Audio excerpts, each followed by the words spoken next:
Super Supportive by Slaka. Chapter 18 Interlude Rabbit.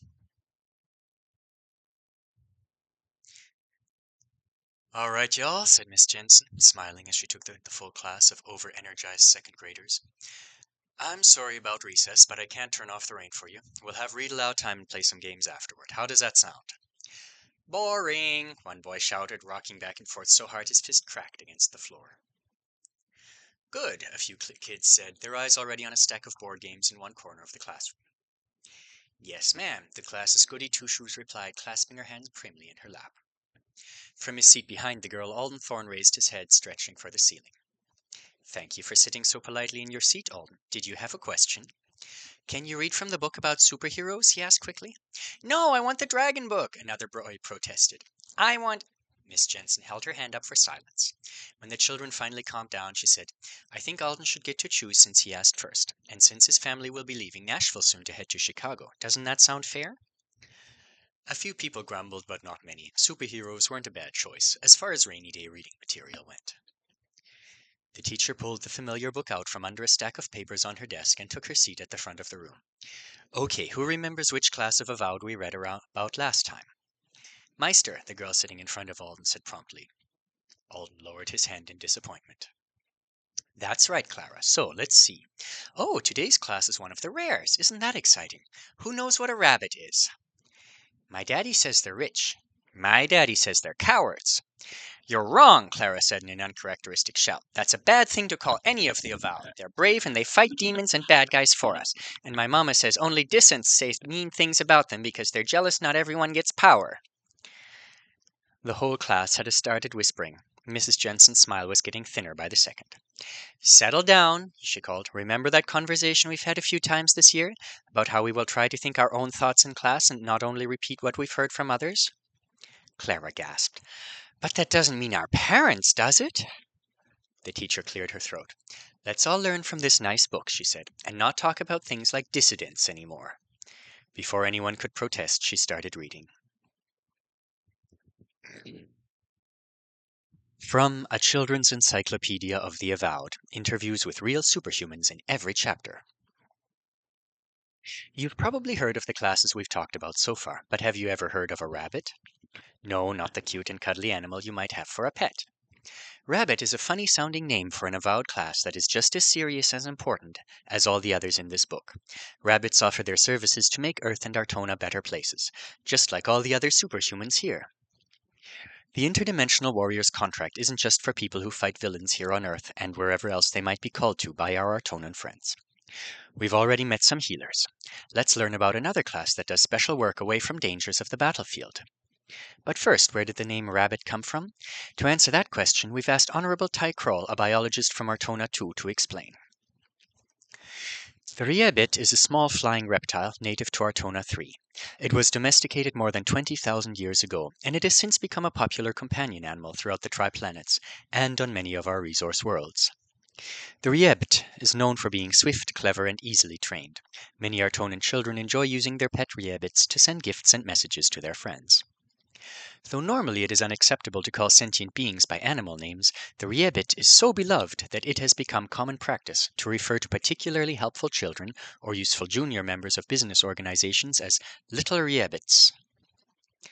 The Rabbit class exists on every Artonan resource world. Humans who are chosen as Rabbits usually use their skills to work as assistants and errand runners on the Triplanets. Their powers might not be as flashy as the superheroes, but they are summoned to help out the Artonans more than any other class. When the system first came to Earth in 1963, the word Rabbit and the way members of the class are prone to disappearing in a flash when they're summoned made English speakers think of rabbits. The name quickly entered common use, and the system adjusted it to accommodate human preferences. Now, our friendly interviewer Stephen will talk to an A-rank rabbit, Mariam Musa, about this interesting class. Stephen. Hi, Miss Musa. Our young readers would love to know more about you and rabbits in general. How long have you been a rabbit? Mariam. I was chosen 17 years ago. Stephen. What are some good things about the class? Mariam. If you select a valuable skill, you get summoned more than any other superhumans. Rabbits do a wide variety of different jobs, and they usually receive our gold for their services. Stephen, that's the system currency. So are rabbits rich? Mariam, well, the ones who selected a good skill, not all of them. Stephen, is the money your favorite thing about being a rabbit? Mariam, no, I like my starter skill the best. Stephen, what kind of skill is it, Miss Musa? Mariam, I fold napkins into decorative shapes. When I first became an avowed, I could only manage a few, but now I can do hundreds of them per hour. Stephen, what an unusual skill. Are most rabbit skills like that? Mariam, I don't know about every skill, but skills like mine are interesting because they can help you do complicated things very quickly. Stephen, I guess you use your powers to help at important parties and banquets on the triplanets? Mariam, that's one of the things I'm often summoned for. Stephen, so you're like a party planner. That is a fun job. Mariam, no, I don't plan things. I just fold. Stephen, some of our readers may not realize how important that is, but the Artonans greatly value beauty. I'm sure they appreciate your skill very much. Mariam, people don't understand because they don't think about it. Not really. There's a lot that goes into folding a napkin. Stephen, I bet. Well, thank you for your time, Miss Musa. I'm sure many children will want to become a rabbit after reading our interview. In Mrs. Jensen's classroom, the second graders had all fallen silent. Most of them had looks of consternation on their faces. A few were smiling uncertainty, as if they thought their teacher might have told them a joke, but they weren't quite confident enough to laugh about it. Clara raised a hand. Can't regular people fold napkins into pretty shapes? They can, another girl said confidently. I went on a cruise and the napkins were all folded. They don't need superpowers for that.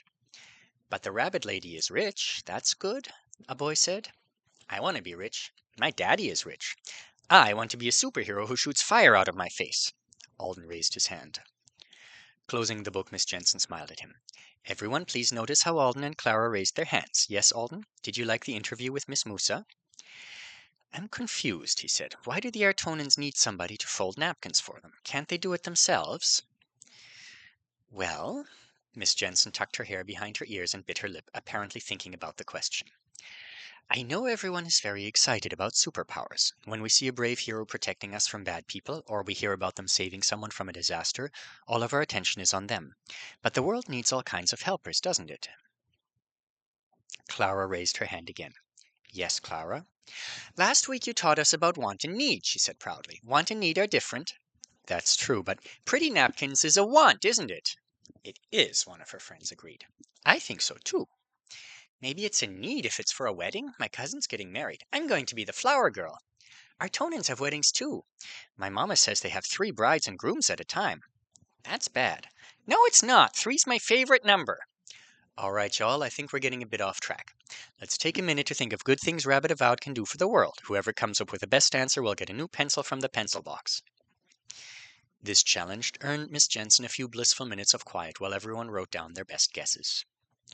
Alden, who had no knowledge of rabbits beyond what he had just learned, answered that they could probably fold lots of towels for hotels, which would be good for the hotels, since if you didn't fold the towels your guests would hate you. Clara won, because she knew there was a rabbit on the Anesidor in High Council, and he helped make important laws for superhumans on the island. Laws are a need, not a want, she announced righteously as she marched back to her desk with her prize pencil. Not fair, Alden muttered. Lawmaking didn't have anything to do with the rabbit's superpower, which was the whole point of the assignment, in his opinion. Rabbits are dumb. Who would ever want to be one of those?